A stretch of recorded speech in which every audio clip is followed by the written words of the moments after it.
Nessa manhã, eu tenho a honra, o privilégio de compartilhar a palavra com a igreja de Jesus aqui em Santarém.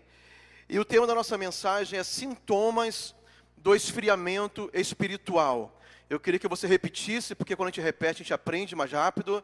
Então, quando eu contar até 3, você repete comigo. 1, 2, 3. Sintomas do esfriamento espiritual.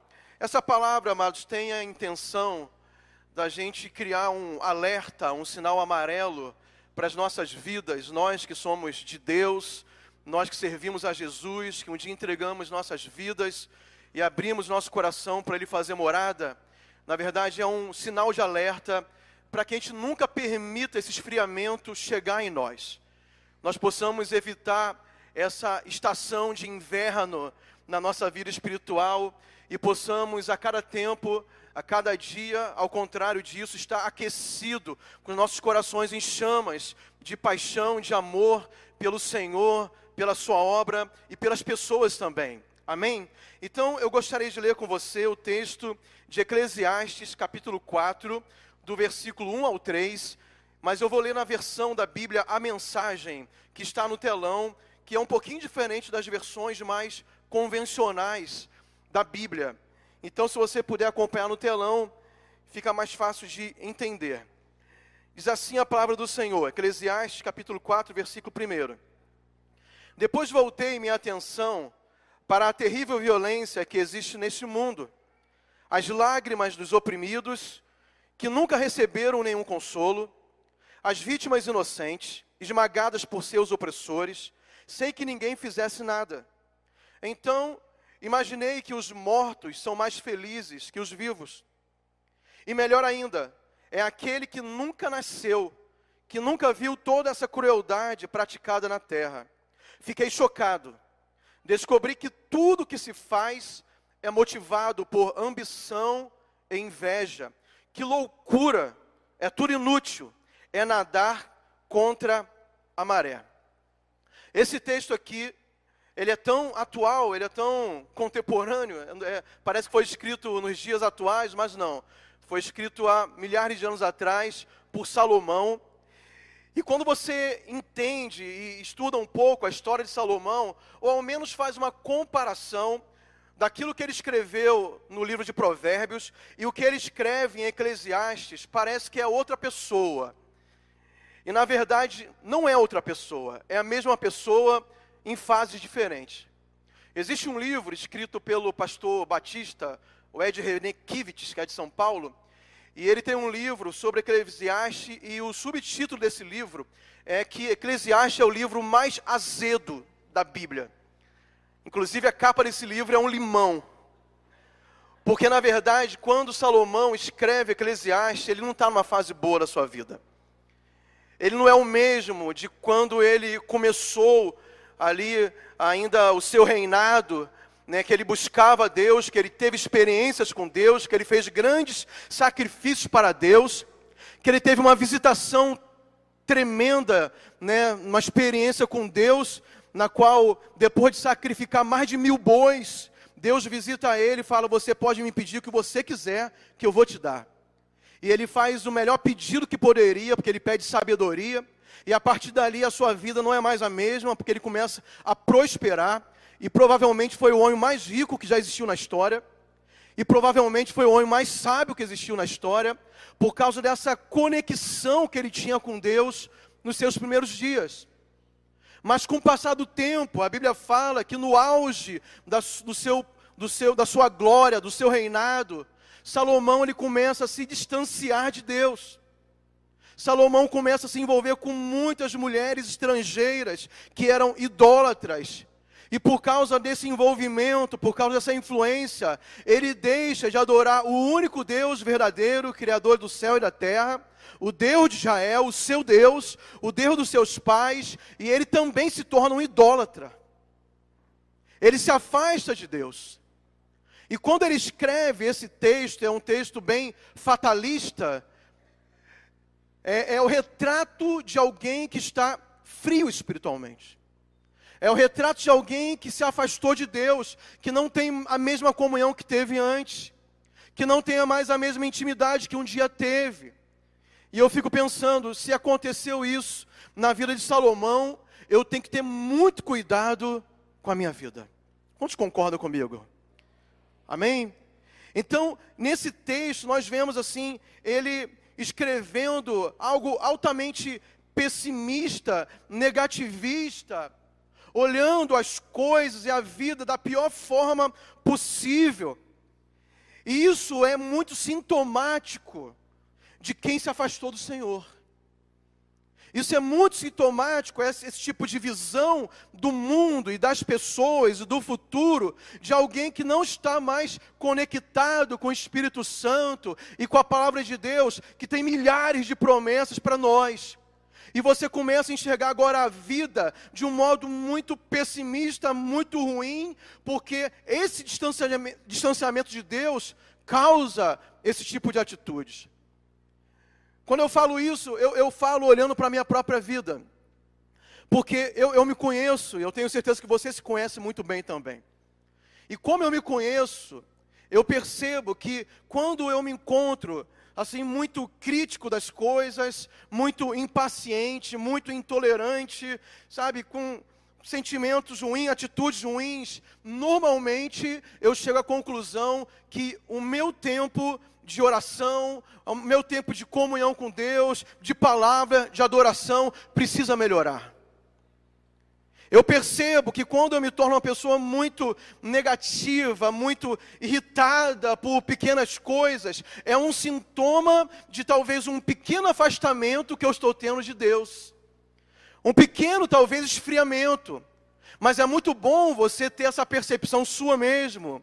Porque quando você consegue enxergar essas atitudes acontecendo na sua própria vida, você corre logo para Deus e resolve o problema.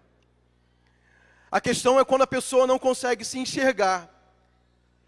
E ela deixa de ser o que era antes em Deus e começa a se tornar essa pessoa como Salomão se tornou. A pior coisa que pode acontecer conosco e com qualquer pessoa é terminar mal. Começar mal não é bom, mas não é o maior problema.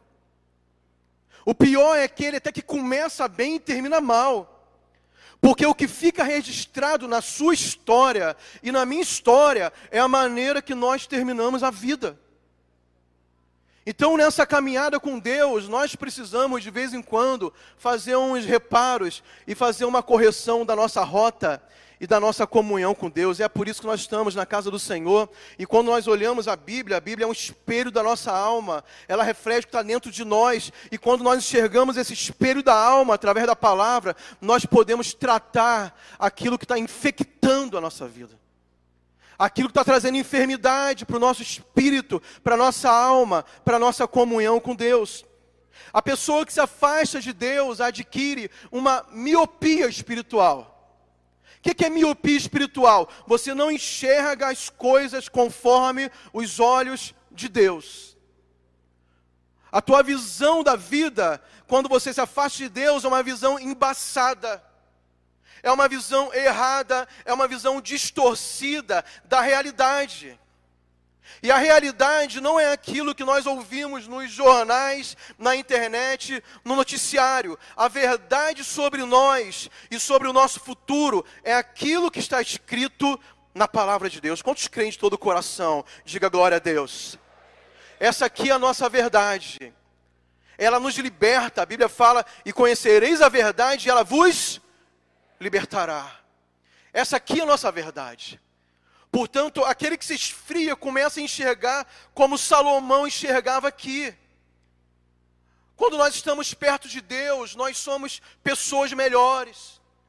Quando nós estamos em comunhão com Deus, aquecidos pelo Espírito Santo, nós vemos o que há de bom nas pessoas, nós enxergamos o melhor nas coisas, nós temos esperança que algo novo e melhor e maior está para acontecer.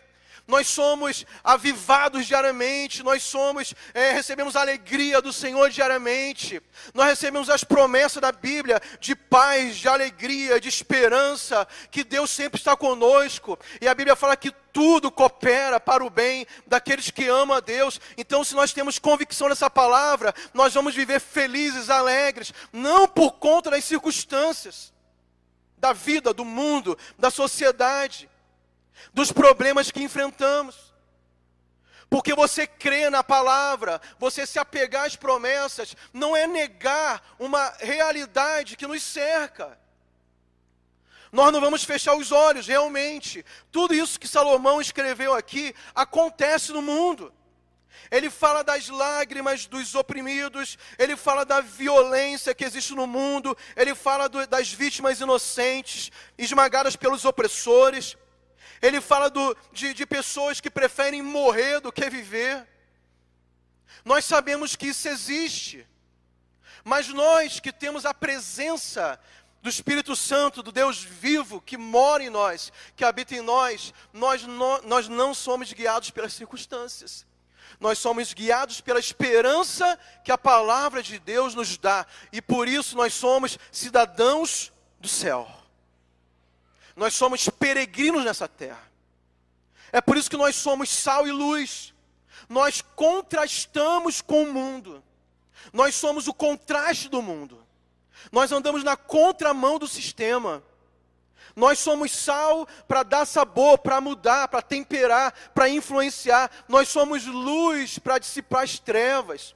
Nós somos luz para dar direção, para dar resposta. A luz de Deus está em nós. E é por isso que nós não podemos deixar que as aflições do mundo que existem possam interferir na nossa esperança, na forma que nós vivemos, na forma que nós pensamos, na forma que nós lidamos com as pessoas e com as situações. Quantos podem dizer amém? Então eu quero falar aqui alguns sintomas, serão apenas 3 sintomas, de pessoas que se deixaram esfriar espiritualmente, assim como Salomão também esfriou espiritualmente. O primeiro sintoma que ocorre em nós quando esfriamos nesse relacionamento com Deus é que começamos a dar atenção, começamos a enfatizar as coisas negativas da vida. O primeiro versículo, aqui do capítulo 4 de Eclesiastes, Salomão escreve assim: depois voltei a minha atenção. E para onde ele voltou a sua atenção? Ele voltou para as piores coisas que aconteciam ao redor dele. Eram coisas ilusórias, falsas, mentirosas? Não. Assim como hoje, tudo o que ele escreveu acontecia também. Havia violência, havia injustiça, havia traições, havia frustrações, havia pessoas malignas, havia famílias se destruindo, porque já havia pecado no mundo. Mas o problema é a forma que você enxerga. O problema é o tipo de lente que você usa para enxergar as coisas. Se você usa a lente da palavra, como nós estamos falando, se você usa a lente das promessas de Deus, dos princípios de Deus, você enxerga a vida, a sua vida e aquilo que está ao seu redor de uma forma. Agora, se você usa a lente daquilo que se pensa aí fora, daquilo que se fala aí fora, das ideologias que tem aí no nosso mundo, na nossa sociedade, você vai ter uma outra visão do mundo e do seu futuro também. E das pessoas. E você perde a esperança, aí você perde a expectativa, aí você se amargura, aí você se fere, aí você se torna alguém azedo, aí você se torna alguém infeliz. O teu linguajar muda, porque ao invés de você pregar as boas novas, o evangelho significa boas novas são boas notícias. Ao invés de você ser um propagador de boas notícias, você reproduz o que o mundo fala. E o mundo critica o governo. E o mundo fala que tudo vai de mal a pior. E o mundo fala que nós estamos numa crise e não tem prazo para sair. E o mundo fala que existem doenças que estão assolando a sociedade e fica com medo de sair de casa. Aí qual é o resultado disso? Desses sintomas. Aí vem a crise de ansiedade, aí vem crise de pânico, aí vem depressões, aí vem tantas coisas que têm afligido muitas pessoas no nosso meio. Inclusive muitos de nós. Porque ao invés de nós enxergarmos com a lente da verdade, que é a palavra de Deus, que são as promessas de Deus ao nosso respeito, nós começamos a receber tudo que é negativo, que é característica daqueles que estão distantes de Deus. E nós mudamos o nosso comportamento, nós mudamos a nossa atitude. Ao invés de nós usarmos a nossa fé para alcançar as bênçãos de Deus, nós, através do medo, o medo é o contrário da fé. O medo é antítese da fé. Eu já ouvi certa vez falando que o medo é fé ao contrário. É fé do lado avesso. E o autor aos Hebreus diz que sem fé é impossível agradar a Deus. Quantos têm fé que Deus está te abençoando, que tudo coopera para o teu bem? Se você crê nisso, dê um aplauso bem forte a esse Deus maravilhoso.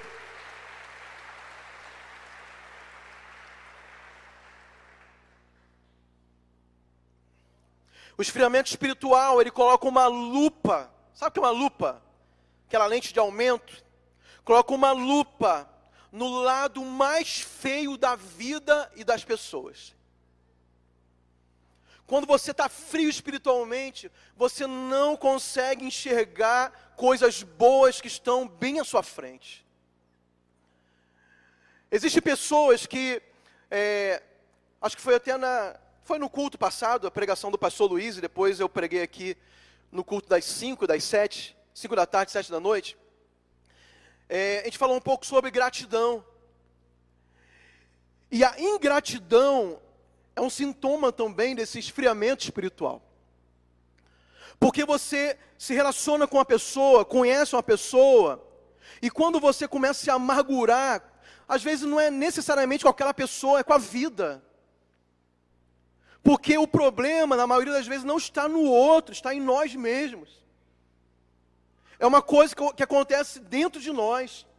Então, ao invés de nós enfatizarmos, darmos evidência e exaltarmos as qualidades, as virtudes das pessoas, tantas coisas boas que fizeram por nós, talvez ela até tenha defeitos, com certeza tem defeitos, as pessoas erram, as pessoas vão falhar, porque são humanos como nós somos. E nós esquecemos tudo que fizeram de bom para nós, e nós olhamos o lado feio da vida. E nós olhamos o lado ruim daquela pessoa. Nós olhamos os defeitos muito mais do que as qualidades.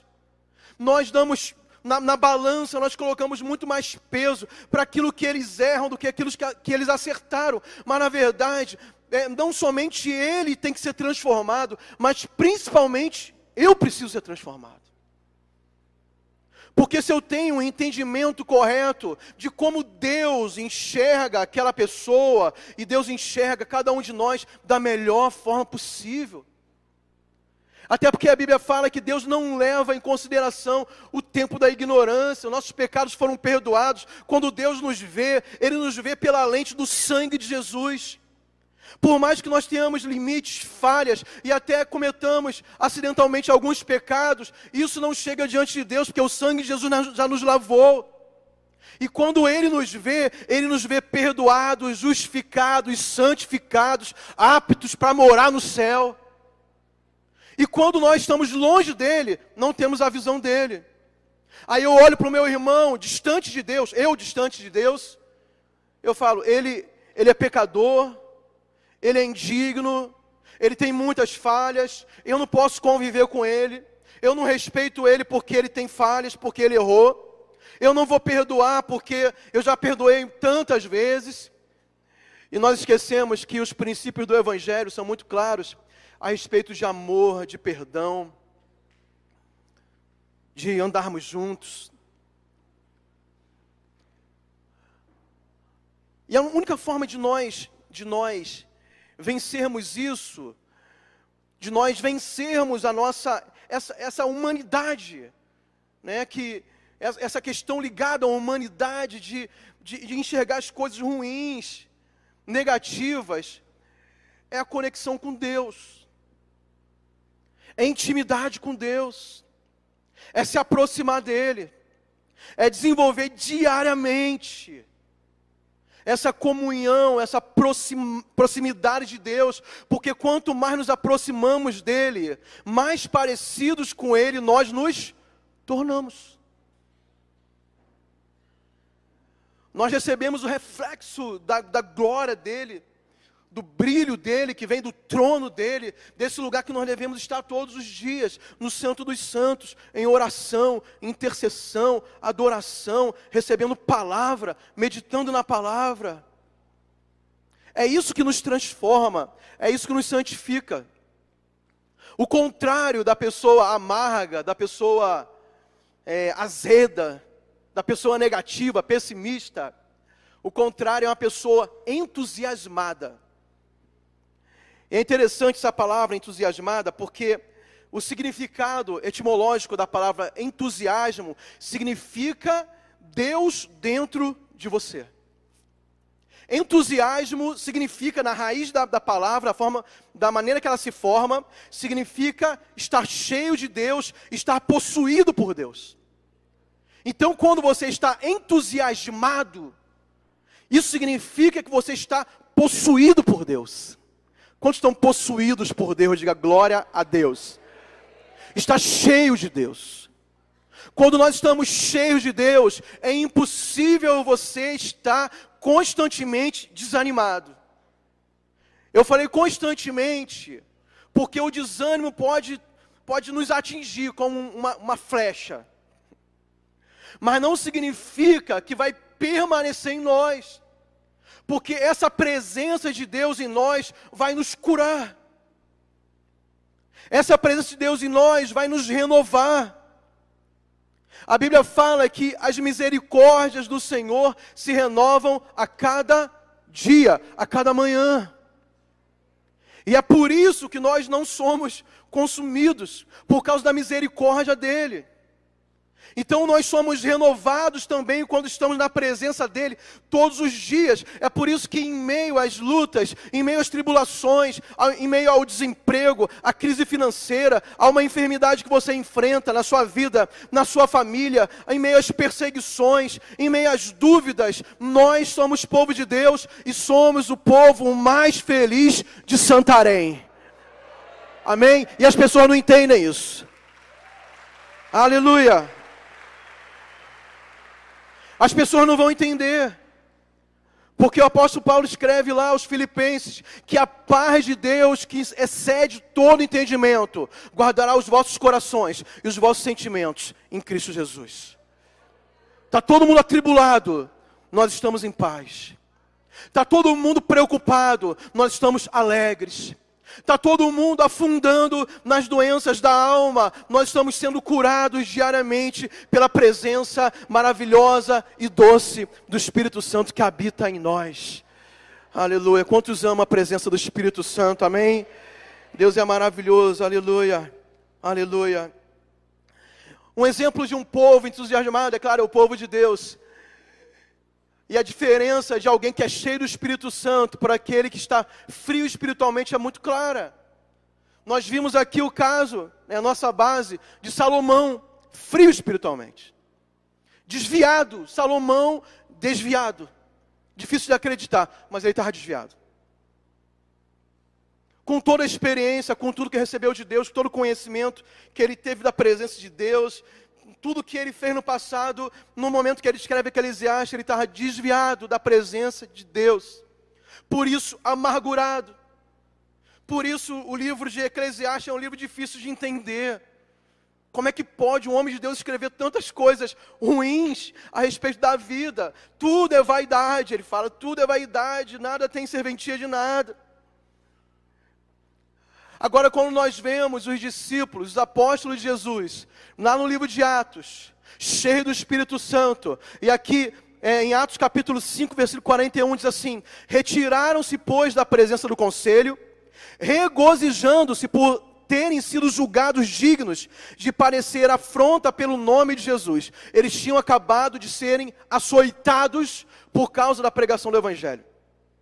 Eram presos, eram açoitados, eram chicoteados, eram perseguidos, mas eles saíam das prisões, do chicoteamento, saltando de alegria, exultando de alegria, se achando os homens mais felizes do mundo, porque estavam sendo considerados dignos de sofrer pela causa de Cristo.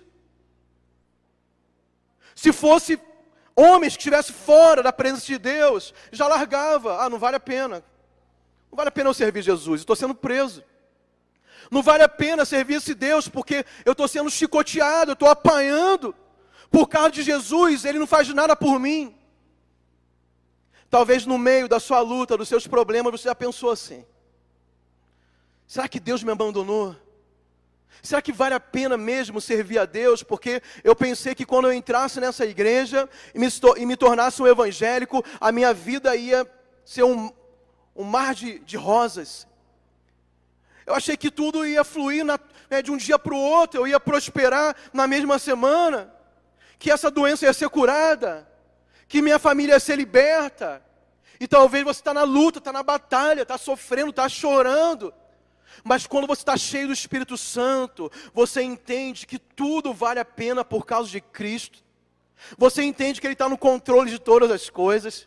Você entende que mesmo se você for lançado na fornalha ardente, ou estiver afundando no mar, Deus vai estar contigo em qualquer lugar, e Ele nunca vai te abandonar. Isso renova a tua alegria. Se é para Jesus, aplauda bem forte.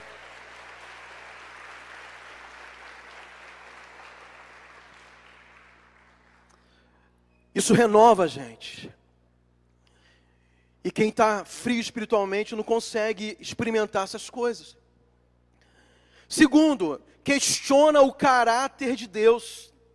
O segundo sintoma de quem está frio espiritualmente é questionar o caráter de Deus.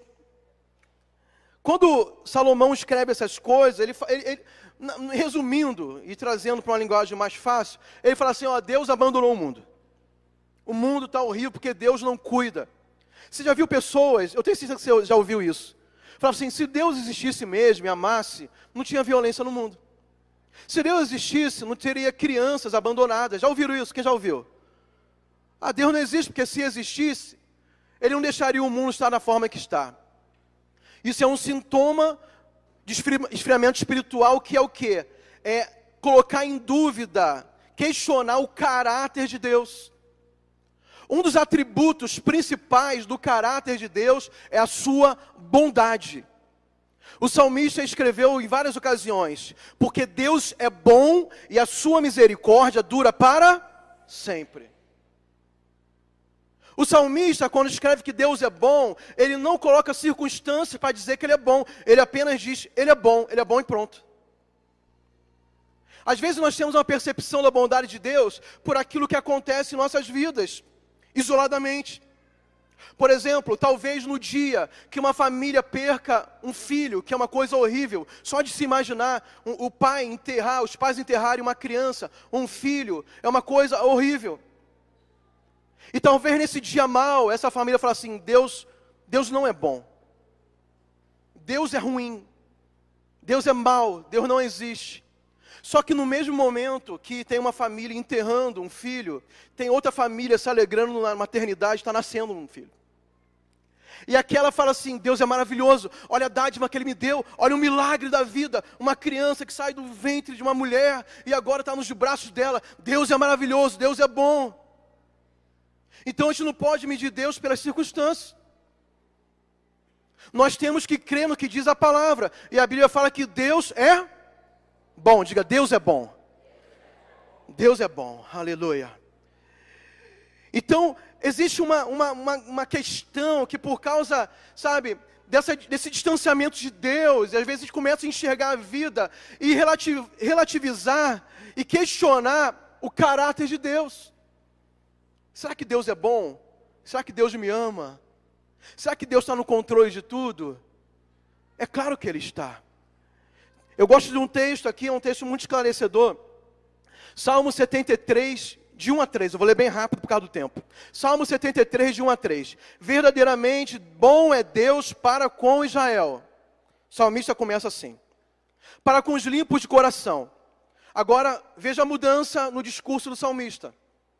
Foi Asaf que escreveu esse salmo aqui. Quanto a mim, os meus pés quase se desviaram. Pouco faltou para que escorregassem os meus passos. Por quê? Pois eu tinha inveja dos nécios, quando via a prosperidade dos ímpios. O salmista Asaf, ele escreve esse salmo, ele fala assim, eu quase me desviei. Ele começa assim, Deus é bom, mas eu quase me desviei. Por que quase me desviei? Porque eu comecei a olhar para a prosperidade dos ímpios. E ele começou a questionar o caráter de Deus. Porque ele falava assim, eu sirvo na casa de Deus, e naquele tempo os levitas serviam na casa de Deus. Asaf era um levita importante naquele tempo. Eu sirvo na casa de Deus, eu dedico a minha vida na casa de Deus, e eu não prospero. Mas a pessoa que está lá no mundo, comprou um carro novo, comprou uma casa nova, foi promovido no trabalho, e ele começa a ter uma visão, aí eu volto o início, ele começa a ter uma visão míope da realidade. Ele começa a achar que as pessoas que não têm Deus são muito mais abençoadas do que ele que está servindo ao Senhor. Ele começa a olhar somente as coisas ruins para ele, e ele acha que todo mundo lá fora, sem ser ele, está muito bem, muito melhor. Sabe aquela frase que a grama do vizinho é mais verde do que a sua casa? É mais ou menos isso. Você começa a enxergar só os seus problemas, só as suas aflições, só as suas lutas. Aí você fala, não pode, como é que Deus não me abençoa aqui, se eu sou fiel, se eu sirvo a Ele, se eu me dedico, se eu sou dizimista. E eu não cresço, eu não rompo, eu não conquisto. Mas lá fora, o cara que não serve é injusto, é corrupto, é profano. E parece que a vida dele é muito melhor que a minha. Isso é uma visão míope. E o salmista, e Asaf, ele começa a ver essas coisas. Por quê? Porque ele tirou os olhos de Deus, e ele colocou os olhos na vida e na prosperidade dos ímpios, que é uma prosperidade entre aspas. Porque não é uma prosperidade dada por Deus. Então isso é um alerta para mim, porque eu preciso manter os meus olhos no Senhor. Eu gosto do Salmo 121, que o salmista escreve, eleva os meus olhos para o monte, de onde me virá o quê? O meu socorro vem do Senhor, que fez o quê? Os céus e a terra.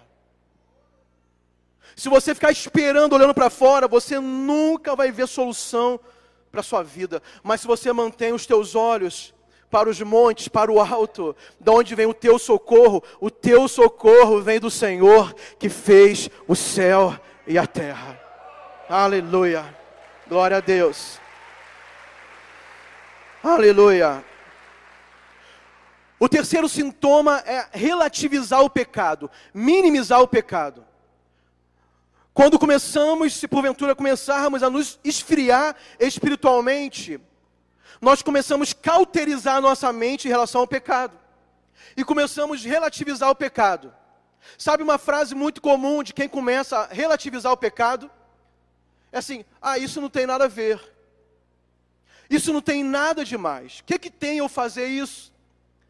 Só que você começa a abrir concessões na sua vida que antes você não abria. Em relação àquilo que você fala, em relação àquilo que você vê, em relação a ambientes que você começa a ter prazer de estar lá, em relação a tipos de pessoas que você começa a se envolver, em relação a atitudes, pensamentos, etc. E se você fizer uma análise, se você tiver com esses sintomas, você vai ver que no passado você não abria mão de princípios. Você não via aquelas coisas, você não ouvia isso, você não falava isso. Mas talvez esse processo de esfriamento te convenceu que essas coisas que são santas, que são puras, que são bíblicas, que antes você não aceitava, você se convence que não tem nada a ver. Eu não me considero, de fato eu não me considero legalista, eu tento ser tranquilo e analisar as coisas de uma forma assim, cuidadosa a respeito da palavra de Deus e para não entrar numa religiosidade e num sistema de regras da vida cristã. Mas tem coisas, irmãos, que não dá para aceitar. Tem coisas que não dá para trazer para a nossa vida, porque não condiz com a palavra. É estranho. Nós somos do Rio de Janeiro, minha família toda do Rio de Janeiro, eu, minha esposa, meus filhos, todos os nossos parentes estão no Rio de Janeiro. Temos amigos lá, a maioria são evangélicos também, temos parentes lá. E a gente começou a ver nas redes sociais que, ano retrasado, se eu não me engano, teve Rock in Rio. A gente começou a ver vários irmãos no Rock in Rio. Aí, é claro que a gente não fica perguntando para não constranger, a gente não tem nada a ver com a vida das pessoas. Mas eu acredito que eles estavam lá, assim, de boa. Eu não fui para curtir a banda de rock dos Estados Unidos, não. Eu fui lá porque é bacana, tem outros eventos, é descolado, é cool, é moderno. Mas é estranho a pessoa voluntariamente ter prazer de estar num ambiente onde todo tipo de pecado ocorre livremente, a céu aberto, qualquer hora do dia e da noite. Liberação de drogas ilícitas, lícitas também, pessoas bêbadas, drogadas, sexo ao ar livre, invocação a demônios. E o crente, que se diz crente, estando lá. E ele estava lá no sábado e domingo está na igreja, porque eu vi isso. Estava sábado no Rock in Rio e domingo a mesma rede social mostrando ele de mãos levantadas, adorando a Jesus. Eu não quero julgar a vida de ninguém, mas eu acho estranho, irmãos. Porque a Bíblia fala que da mesma fonte não sai dois tipos de água. Não sai água doce, água amarga. Uma fonte só sai um tipo de água. E eu não quero também julgar esses irmãos, mas eu falo, mas possivelmente eles estão vivendo um tempo de esfriamento, na qual eles não consideram esse ato um ato que ofende a santidade de Deus. Eles acham que é normal estar lá. E possivelmente isso foi causado por um distanciamento da presença de Deus, onde nessa presença nós somos conduzidos na santidade dEle. Nós somos constrangidos com a santidade dEle. Isaías, quando tem a revelação do trono de Deus, ele era um profeta, mas a primeira coisa que ele sente é medo de morrer, porque o pecado dele é revelado na presença de Deus, e ele é consertado, ele é curado na presença de Deus. Ele fala assim, ai de mim, que eu sou um homem de lábios impuros, habito numa geração de lábios impuros. Aí o anjo de Deus sai, pega uma tenaz com a brasa viva do altar de Deus, toca nos lábios dele, purifica o profeta, que já era um profeta. Então, quando eu estou na presença de Deus, irmãos, eu sou santificado, eu sou constrangido com o meu pecado. Eu começo a enxergar a santidade de Deus, e o nosso desejo passa a ser tornar-nos semelhante a Ele. Só quem está entendendo, diga amém. Existe caso na Bíblia de homens que relativizaram o pecado. Sansão, separado por Deus. Não tem nada a ver eu ter uma mulher estrangeira. Foi o fim dele. Não tem nada a ver eu tomar um vinho, ele não podia. Não tem nada a ver tocar no morto, ele não podia. Ele era separado por Deus, mas ele achava que não tinha nada a ver. Ele achava que não perderia unção e morreu envergonhado diante dos seus inimigos. A Bíblia fala do próprio Saul, próprio Davi e Salomão. Foram homens que em alguns momentos da sua vida se esfriaram espiritualmente e começaram a relativizar o pecado. Não tem nada a ver. Imagina Davi pensando, eu sou rei, eu tenho tanta autoridade nesse reino, que até a esposa do meu soldado eu posso possuir. É um grande erro. Depois ele reconhece que pecou contra Deus. Mas nesse momento que ele se deixou se afastar do princípio, da palavra, dos propósitos de Deus, e para a sua vida, ele relativiza o pecado. E eu preciso cuidar do meu coração. Põe a mão no seu coração e diga, Senhor, tem misericórdia de mim. Quantos concordam que precisamos da misericórdia de Deus? Amém? É verdade. Pastor, qual é a solução para isso então? É nos voltarmos para Deus. Nos voltarmos para Deus. Eu citei o Salmo 73, nós lemos, né? Que o salmista escreve que quando ele começou a enxergar a prosperidade dos ímpios, ele quase se desviou. E ele começa, se você ler em casa o Salmo 73, você vai ver a relação de coisas que ele começa a questionar em relação ao seu serviço à casa de Deus. Mas no versículo 17 tem uma virada no Salmo. E o salmista, no versículo 17, ele cai na realidade. E ele começa então a reconhecer que a forma que ele estava enxergando o seu Deus e a prosperidade dos ímpios não era verdadeira. Era uma visão distorcida. Era uma visão de quem tirou os olhos de Deus e colocou os olhos nos homens. Mas o fator que fez essa mudança, que causou essa mudança na vida do salmista, para ele voltar para a realidade, está aqui no versículo 17.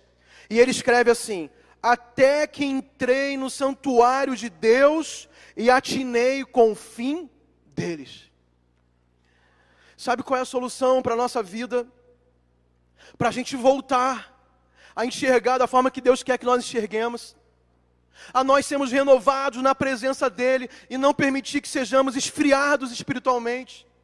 Sabe qual é a solução de nós olharmos as coisas, a vida, as pessoas, o nosso futuro com os olhos de Deus? É isso que o salmista fez, até que entrei no santuário de Deus.